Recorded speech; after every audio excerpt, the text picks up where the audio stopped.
everybody hear me good? All right, so good morning. My name is Bakari Sellers. I'm a lawyer at the Strom Law Firm in Columbia, South Carolina. We're a civil rights firm that is in multiple jurisdictions around the country. I have Robbie Bell with me to my right from Osborne Francis, and I have Jim Bannister with me to my left from Bannister Wyatt Stalvey in Greenville, South Carolina. And we actually have this unique yet tragic honor of representing the family of Thiru Shaba, who was killed here on the campus of Florida State University. And so first of all, I do want to say this. I'm from the big city of Denmark, South Carolina, where we have 3 stoplights and a blinking light. And my mom and dad were always pretty clear that they taught me that the 2 most important words in the English language were the words thank you, and they're not nearly said enough. And so usually when I'm in situations where I do civil rights work or cases around the country, it's an adversarial relationship or antagonistic relationship. And I just want to start by level setting here and saying thank you to Florida State. Thank you to the community here in Tallahassee. Thank you to Aramark. Thank you to the president of this amazing university. Thank you to the Board of Trustees, the General Counsel. Thank you to the Director of Communications. Thank you to the students for their prayers. This has been a very traumatic time for all involved. And I just wanted to start by simply saying thank you. I also wanted to say thank you to the governor. For some of you all who may know me or may have seen some of my other work, Ron DeSantis and I may not be on the same page on a lot, but the way that he stepped up and his leadership during a time of crisis says a great deal about his leadership. And I don't know if he'll take my thank you, but on behalf of the family, I do want to say thank you to the governor of Florida. And last but not least, thank you to law enforcement. Law enforcement did yeoman's work, and not just arriving at the scene, but everything they've done since then. The reason we're here today is because the Shaba family just wants individuals to know their heartfelt sense of gratitude, but also we're asking for a thorough and transparent investigation. We believe that that's necessary for healing. We also believe that that's necessary so that incidents like this do not happen, not just anywhere else in the state of Florida, but anywhere else in this country. We had a funeral that buried a great man last week, and the only conversations that our family has had with law enforcement were when they were notified of his death. And so we're asking that there be some level of transparency. We're asking that there be thoroughness so we can find out the what, the when, the why, and the how this occurred. We'll take questions at the end of this. I'm going to allow Mr. Bannister to come up and speak, but the only thing I ask of the media today is to not mention the shooter's name. We are not in the business of lifting up people who cause that type of harm and damage to our communities. If there are any names you want to lift up, please lift up those who were murdered that day and those who were injured. Mr. Bannister. Thank you. My name is Jim Bannister, and I, along with my co-counsel, represent Thiru Shaba and his family. Last week, he was laid to rest. His family, friends, and particularly his working buddies at Aramark all were there and spoke and told stories about Thiru, about his compassion, his diligence at work, and his abiding sense of humor. And underlying that funeral was questions about why and what happened. The Chaba family has realized that there's a mourning period that will really never end. They will never get over missing Thiru. He won't be there to see his children graduate from high school. He won't be there to see them marry, to have his grandchildren, and he won't be there with his loving wife to grow old with her as they had planned. That was appropriate for then, and that was the focus for the funeral, celebrating his life. But now it's time to try to get some answers to the why and the what. The why may be difficult. It may even be impossible. But the what is a different story. The family can and should be given some certainty about exactly what happened on that day. And so they recognize, and they want everybody to know, the officials and law enforcement, that they want there to be a thorough investigation, and they want that time to be appropriate so that that can happen. But every day that they don't have basic answers to what happened is difficult for them. It's hard to process the grief appropriately without a real understanding of everything that happened on that particular day. And so while they want to give law enforcement officials the time that they need, we want there to be a sense of urgency. To the extent that it can be done as rapidly as possible, that's what they would like. And I would like to say thank you, too, to the media, because they have respected the family's time to grieve and mourn. But now we're moving into a different process here to figure out what happened. Thank you. Robbie Bell. Good morning. My name is Robbie Bell. As a Florida State alumni, this hits hard at home. For such a special place to me, to be here under this horrific tragedy, it's hard to put into words. As a Florida State Seminole, we have a very strong community. It's built on integrity, character, and pride. And as being part of the Florida State family for generations, dating back in my family, family is the most important thing. And we are here for one reason, to put the victims and their families first. Thank you. We'll take any questions you all have. Yes, ma'am? What gaps or concerns do you believe exist in the current investigation? We're not sure, mainly because our family and many of us have been kind of left in the dark in terms of what's happening. I will tell you this, Florida State University, Aramark have stepped up. We're not here to cast any aspersions on the university or their leadership. They were gracious enough to give us this space. They showed up at the funeral, which means a lot to the family. But we are asking, and this happens sometimes either intentionally or unintentionally, anytime you have law enforcement investigating other law enforcement, sometimes things don't necessarily go as they should. And so we want there to be a watchful eye. And we know the governor wants answers. We know that the Florida Department of Law Enforcement wants answers. We just want there to be a little sunlight in the process. Good morning. Despite FSU's cooperation so far, if and when there's litigation over Mr. Chaba's death, will Florida State naturally be a defendant in any legal action? Talk about that at all? I don't know the answer to that question. Like Mr. Bannister said, it's a lot of questions that we still have remaining. My hope is that this is my hope, my sincerest hope, is that we're able to work together to make these families whole and provide whatever remedies possible without necessarily being antagonistic, without being adversarial. I'm not here for that today. I know there is a great deal of expectation when you have a civil rights lawyer come to town. There's going to be some flame throwing and some rock throwing, but I think that Mr. Bell stated best that this is about family.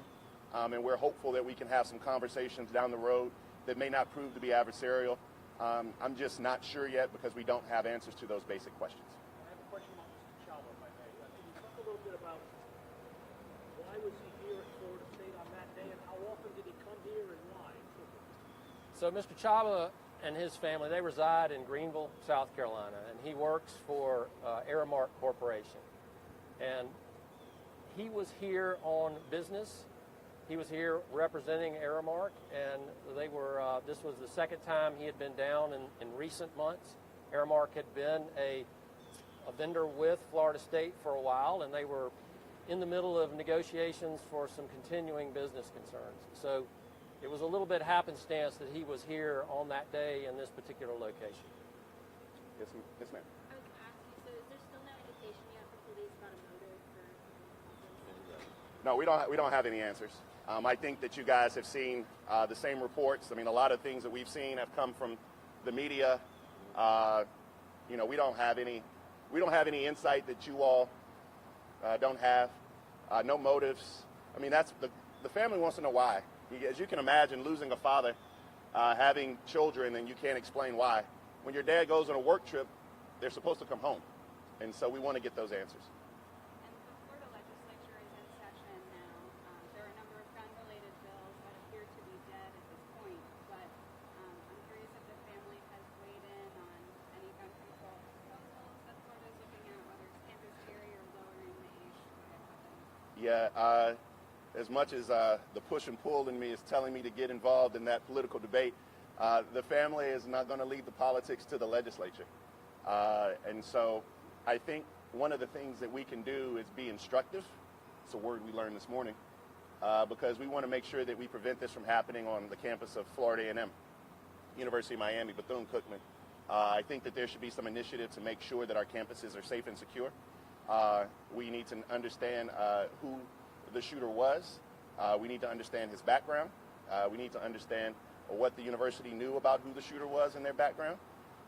We need to know what Tallahassee State Community College knew about his background. We need to know about his interactions with law enforcement. Were there any interactions with law enforcement? We need to know about his interactions in the Child Protective Services arena. So those are a lot of the questions that we just need to find some answers to. But the politics, we're not here for that. As I started, I just wanted to give a huge shout out to Ron DeSantis. We can argue over immigration policy later, but right now we're just trying to make sure this family heals. Would you be looking at Leon County Sheriff for any culpability in the situation being with the weapon? I don't have that answer yet. The question that I would ask you to ask is, how did this weapon get in the hands of this young man? And if we're able to figure out that, then we can go back. And that was kind of my question. In the interest of transparency, what kind of information are you looking for about the alleged shooter, about his time with the Leon County Sheriff? Well, I'm going to let Robbie chime in here as well, but one of the things we want to know is where he got the gun from, how he got the gun, those type of things. Should he have had the weapon? I believe that there are good laws on the books about people who have diagnosed mental health issues. Was there a diagnosis, those type of things? But I'll let Robbie chime in too. Yeah, all I have to say is difficult questions require difficult answers, and that's what we're here for, to try to help solve some of these questions that are remaining. So there's still a lot to be investigated. We're going to handle our investigation with the utmost professionalism, and hopefully we'll help the families and the victims find some answers here. Yes, ma'am. What would justice look like for the child family? Great question, but I like to be intentional in my words. Justice for the Chaba family is Tiru with his family for holidays. Justice is him picking his kids up from daycare. Justice is him sitting around the dinner table. Justice is him being able to celebrate those birthdays, like Mr. Bannister said, graduations, weddings. So justice for the Chaba family is a little bit out of the realm of possibility now because his life was taken. What we're looking for is accountability. We want accountability in the criminal process that's being undertaken now. We're looking for accountability from the university to see what, if anything, they could have done to prevent it or prevent these things from happening in the future. Everybody stepped up to the plate so far. And we just want that transparency so we can answer the questions that you all are all asking. I mean, it's cool to ask us these questions, but the people with the answers simply, they're not. We want to know. They're not here. We'll do a couple more because I'm now feeling like I'm in Charleston, South Carolina, and under my shirt is now sweating. Can I follow up on that Please just do. briefly? Because I think justice definitely does not look like the canonization of the perpetrators of violent crimes. And I think too often that the victims are left with a feeling like the focus has become all on the perpetrator of the crime, that they are then touted in the media. They become famous, and that would simply not be appropriate in this situation. Two more questions. I know you have one, and then I'll get you the last, okay? I want to return to the point you made a few minutes ago about making the family whole. And Mr. Bannister, if I'm getting far afield, please tell me here. Florida is a sovereign immunity state. This shooting took place on state property. We have a process in Florida called relief bills or claims bills. It takes years, and I'm saying sometimes decades, for a family, for the survivors, to receive financial compensation for a wrongful death. Are you aware of that? We are becoming aware of that as we receive some of the paperwork from the Victims Assistance Program, and I will say that the forms leave you with a lot more questions than answers, and I'm a lawyer, so. Yeah, we know that there are some tort obstacles. We know that there are some obstacles legally in, Leon County Courthouse and federal courthouses, but we believe we'll get accountability, and we believe that we're hopeful that the university will work with us. We're hopeful the Sheriff's Department will work with us. And again, we don't anticipate any adversarial relationship, and that's not what That's not why the family sent me down here, and that's not why I'm here today. Last question, and then we can answer some individual questions if you have them. I don't know the answer to that yet. We are exploring what resources the shooter and or his family have. We are going to do everything we can because this individual, he was a vice president. He was a father. He was a husband. There is a lot there that was taken from the Chaba family. And so I don't really have that answer for you either, but we'll explore any and all remedies possible. The last thing I'll say is thank you again to Florida State University. Thank you to the president of this institution. We saw you last Friday. You didn't have to come to the funeral. You could have sent a big delegation or made a big hoopla outside, but you just wanted to come and be a part of that celebration in this particular community at this particular time. And so there's a great deal of thanks that the president deserves. Thank you to the governor. Thank you to law enforcement. We just want a transparent, open investigation. A little sunshine never hurt anybody. Thank you, and God bless the great state of Florida, the state of South Carolina, and God bless all of you all. Thank you. Thank you. I wish we could walk inside, but no, we have to do that awkward thing where we... I know. Funnel right here.